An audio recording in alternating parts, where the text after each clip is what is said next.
of circle back to your question about how do you measure a good day, because I think that's something that's really important. But something that I was thinking was, I think the first issue with that is the measurement. I think the first problem is you're trying to measure it.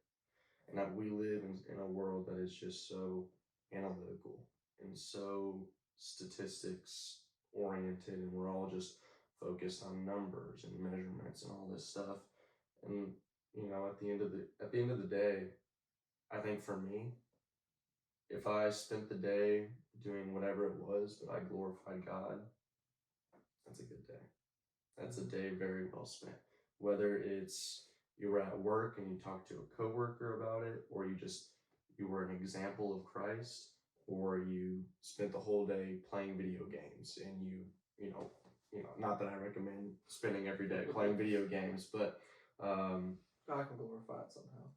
maybe you talked to someone or you were in a random party, but I wanted to circle back on that because I think the first problem is we're measuring it. But what are we measuring and what are we considering good is a big part of it. A lot of times we will, and this goes back to this idea of how do we deal with depression, anxiety.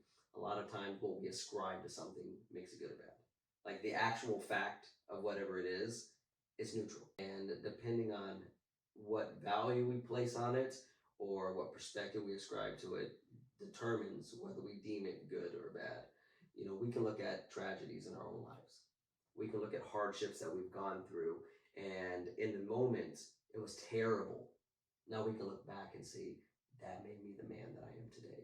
That was actually a blessing in disguise. There were silver linings all throughout that whole event.